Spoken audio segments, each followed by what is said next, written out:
Hello everyone.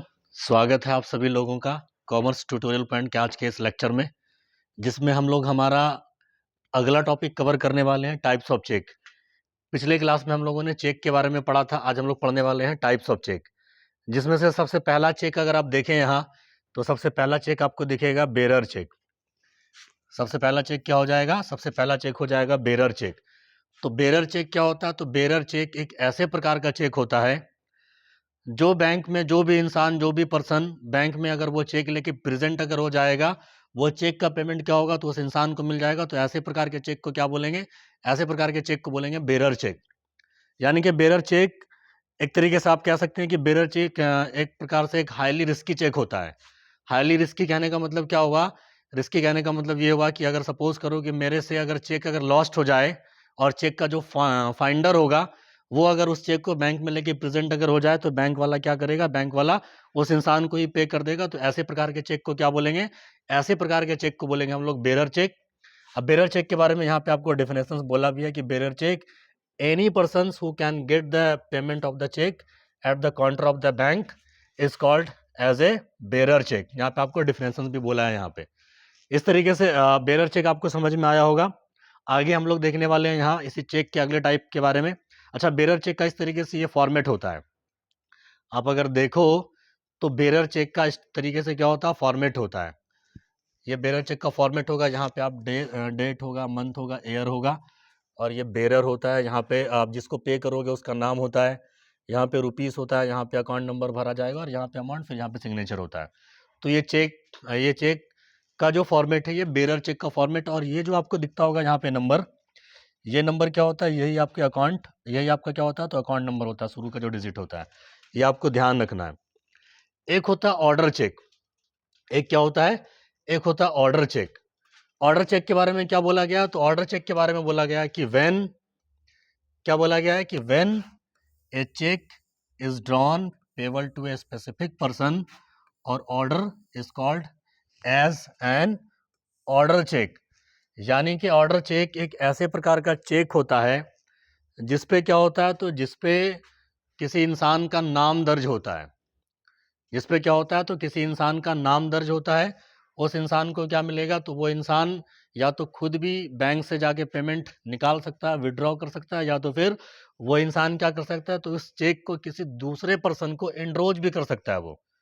वो इंसान अगर चाहे तो उसका पेमेंट खुद भी ले लेगा, और अगर चाहेगा तो वो किसी दूसरे पर्सन को एनरोज भी कर सकता है। तो ऐसे प्रकार के चेक को क्या बोलेंगे? तो ऐसे प्रकार के चेक को बोलेंगे हम लोग ऑर्डर चेक। आगे कह भी रहा आपको कि the payment of order cheque is made by the bank to the person's name mentions therein or to any other person's order by him। यानी कि अगर चेक मुझे मिला और मैं अगर चाहूँ तो मैं किसी अपने इस चेक को किसी दूसरे को एनरोज भी कर सकता हूँ। एनरोज का मतलब क्या होता है कि मेरे नाम से चेक मिला था या हमको चेक मिला था, हमने बैंक वाले को आदेश दिया कि तुम इस चेक का भुगतान मुझे नहीं बल्कि मेरे बिहाफ में या मेरे बदले में फला इंसान को करो। तो ऐसे प्रकार के चेक को क्या बोलेंगे? ऐसे प्रकार के चेक को बोलेंगे हम लोग ऑर्डर चेक। इसी तरीके से ऑर्डर चेक का भी यहाँ पे फॉर्मेट आपको दिखता होगा। ये ऑर्डर चेक का फॉर्मेट है। आगे अगर देखें तो आगे है क्रॉस चेक। आगे क्या है? Cross cheque. तो क्रॉस चेक के बारे में क्या कह रहा है आपको? क्रॉस चेक के बारे में कह रहा है कि for the safe interest of the account holder and the drawing two parallel line. यहाँ पे क्या होता है ना कि जब कभी भी किसी चेक पे आप साइड में अगर दो पैरेलल लाइन अगर लिख दोगे तो ऐसे प्रकार का चेक क्या होता है? ऐसे प्रकार का चेक बन जाता है आपका क्रॉस चेक। ऐसे प्रकार का चेक क्या बन जाता है? तो क्रॉस चेक बन जाता है। और ये चेक बेसिकली सेफ्टी के पर्पज से, ये चेक क्या होता है? तो सेफ्टी के पर्पज से हम लोग क्या करते हैं? तो इस चेक को इशू करते हैं, और इस चेक का पेमेंट आपको बैंक के काउंटर पे ही मिलेगा। इस चेक का पेमेंट कहाँ पे मिलेगा आपको? तो बैंक के काउंटर पे ही मिलेगा। तो ऐसे प्रकार के चेक को क्या बोलेंगे? तो हम लोग बोलेंगे क्रॉस चेक। आगे कह भी रहा है कि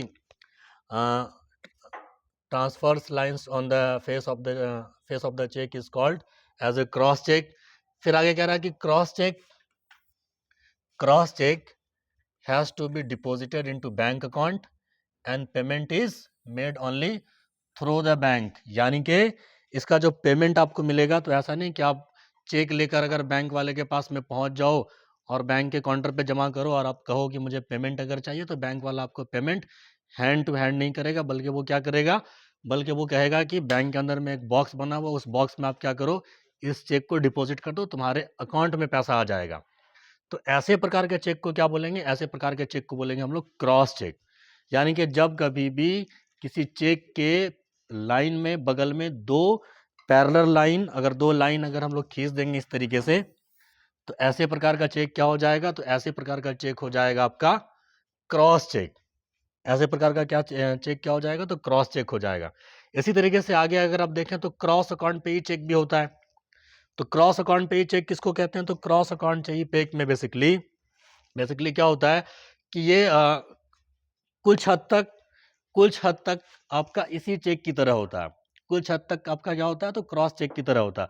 बस फर्क क्या होता है कि क्रॉस अकाउंट पे ही चेक में हम लोग डबल लाइन तो यहाँ पे मारेंगे, इस साइड में यहाँ पे डबल लाइन यहाँ पे तो मारेंगे, लेकिन इसके साथ साथ में क्या करेंगे, इसके साथ में हम लोग क्या करेंगे, अकाउंट पे ही वर्ड लिख देंगे इस चेक के बगल में, इस कॉर्नर पे इसी बॉक्स में क्या करेंगे हम लोग, अकाउंट पे ही वर्ड को अगर यूज कर लेंगे, इसका मतलब वो चेक क्या हो गया, वो चेक आपका बन गया क्रॉस अकाउंट पे ही चेक।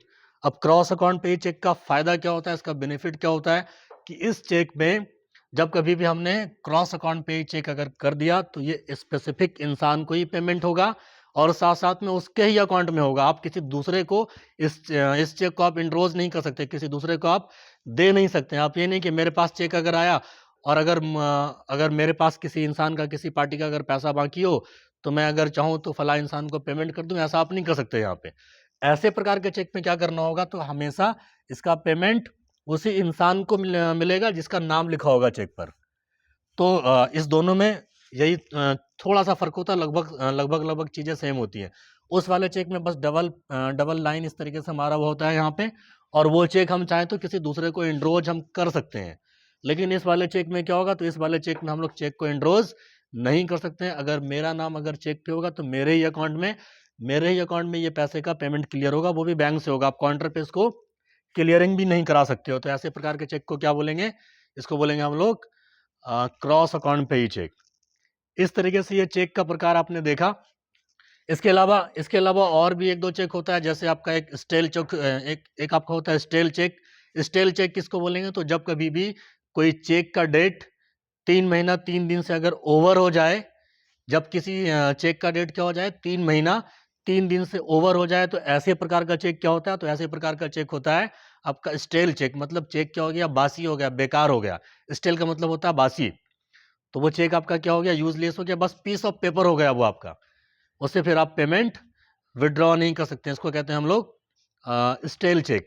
एक इसमें आपका लास्ट और होता है, लास्ट क्या होता है, तो पीडीसी चेक। पीडीसी चेक किसको बोलेंगे, तो एक ऐसे प्रकार का चेक, आपके बुक में तो नहीं है पीडीसी और क्रॉस चेक के बारे में, पीडीसी के बारे में और स्टेल के बारे में, लेकिन ध्यान रखना पीडीसी किसको बोलेंगे, तो पीडीसी चेक का फुल फॉर्म होता है पोस्ट डेटेड चेक। एक ऐसे प्रकार का चेक, जो चेक क्या हो, जो चेक हम लोग समय से पहले अगर किसी को काट के दे देंगे, लेकिन इसका मतलब ये नहीं कि वो समय से पहले उसका भुगतान पा लेगा मेरे से, बल्कि वो समय पे ही उसका भुगतान पाएगा। ऐसे चेक को क्या बोलेंगे, ऐसे चेक को बोलेंगे हम लोग पीडीसी चेक। क्या बोलेंगे उसको, पीडीसी चेक बोलेंगे। सपोज करो कि आपने इंस्टॉलमेंट पे अगर कोई गाड़ी परचेज की, कोई बाइक परचेज की, कोई कार परचेज किया अगर आपने, तो शोरूम वाले ने कहा कि आप क्या करो, मेरे को ना 2 साल का 24 चेक आप काट के दो, अलग अलग महीने का। हम हर महीने क्या करेंगे, हर महीने आपका जनवरी महीने का अगर चेक रहेगा, जनवरी महीने का चेक निकालेंगे और बैंक से क्या करेंगे, बैंक से उसको हम लोग क्लियरिंग करवा लेंगे। इसका फायदा ये होता है उस इंसान को, उस शोरूम वाले को, कि उसको ना आपको बार बार कॉल नहीं करना पड़ता। वो क्या करेगा, चेक निकालेगा और पेमेंट प्राप्त कर लेगा। तो इस तरीके से चेक का इतना सारा प्रकार हम लोगों ने देखा। अब कल के क्लास में हम लोग जर्नल पढ़ेंगे। कल के क्लास में क्या पढ़ेंगे, जर्नल पढ़ेंगे। इसी वजह से मैंने आपको इन सब चीजों को बताया, क्योंकि आपको ध्यान रखना है कि सबसे पहले क्या होता है, ट्रांजेक्शन्स होता है। ट्रांजेक्शन्स के आधार पे क्या करेंगे हम लोग, ट्रांजेक्शन्स के आधार पे हम लोग वॉचर बनाएंगे।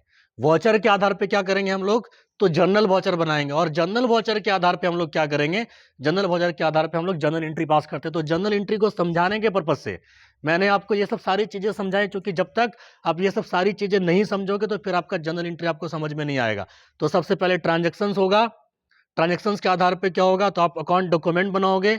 अकाउंट डॉक्यूमेंट क्या होता है, तो किसी भी बिजनेस के ट्रांजैक्शंस का वो प्रूव होता है, किसी भी बिजनेस के ट्रांजैक्शंस का क्या होता है, एविडेंस होता है वो। उसके आधार पे क्या करोगे, तो आप जर्नल वॉचर पास करोगे, और जर्नल वॉचर के आधार पे क्या होता है, तो जर्नल वॉचर के आधार पे आपका जर्नल एंट्री पास होता है। तो कल के क्लास में हम लोग क्या करेंगे, जर्नल एंट्री करने के लिए सीखेंगे। तो आई होप कि आज का लेक्चर आप लोगों को पसंद आया होगा। अगर लेक्चर पसंद आया हो तो चैनल को सब्सक्राइब करें, लाइक करें, शेयर करें। Thank you for watching.